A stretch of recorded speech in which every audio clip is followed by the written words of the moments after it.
ఇలా హైదరాబాద్ లో వీధి దీపాలు వెలుగుతలేవు చాలా చోట్ల. ఆ వీధి దీపాలు వెంటనే వెలిగేటట్టు పండగ వచ్చింది, బతుకమ్మ పండగ వచ్చింది. ఆ పండగ పూట కనీసం వీధి దీపాలన్నీ వెలిగేటట్టు చూడు. ఇలా రాష్ట్ర ప్రజలందరికీ కూడా ఇలా బతుకమ్మ పండుగ ప్రారంభోత్సవం జరుగుతా ఉంది. మా అక్క చెల్లెళ్ళందరికీ కూడా బతుకమ్మ పండుగ శుభాకాంక్షలు తెలియజేస్తా ఉన్నాం. ఇలా పల్లెటూళ్లలో కూడా ఏమైపోయిందంటే కనీసం బుగ్గలేసే పరిస్థితి లేదు. జనరల్ గా తల్లిగారింటికి పోతుంటారా మా అక్క చెల్లెళ్ళు. ఇలా గ్రామాల్లో కేసీఆర్ గారు ఉన్నప్పుడు మిషన్ కాకతీయలో చెరువులు బాగు చేసి బతుకమ్మ మెట్లు కట్టించాడు, బతుకమ్మ ఘాట్లు కట్టించాడు.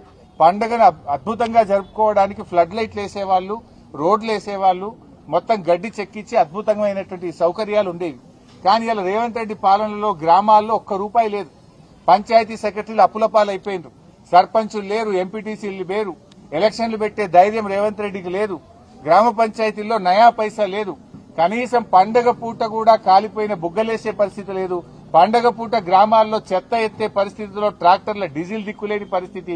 బతుకమ్మకు ఏర్పాట్లు చేయడానికి గడ్డి మందు కొట్టడానికి కూడా గ్రామాల్లో పైసలు లేవు. ఇది రేవంత్ పాలన. మాటలకు ఎక్కువ, చేతలకు తక్కువ. కనీసం పండగనన్నా పట్టించుకో. ఈ పండగ పూటనైనా గ్రామ పంచాయతీలకు నిధులు విడుదల చేసి తెలంగాణలో అతిపెద్ద పండగ బతుకమ్మ, దసరా పండగ. ఈ పండగ ఏర్పాట్లు చేసుకోవడానికైనా గ్రామాలకు నిధులు విడుదల చేయి. నీ పాలనలో ఈ 2 సంవత్సరాల్లో గ్రామ పంచాయతీలన్నీ కూడా మురికి కూపాలుగా, చెత్త కుప్పలుగా మారిపోయినాయి. ఇప్పటికైనా కళ్లు తెరువు, గ్రామ పంచాయతీలకు నిధులు ఇయ్యి.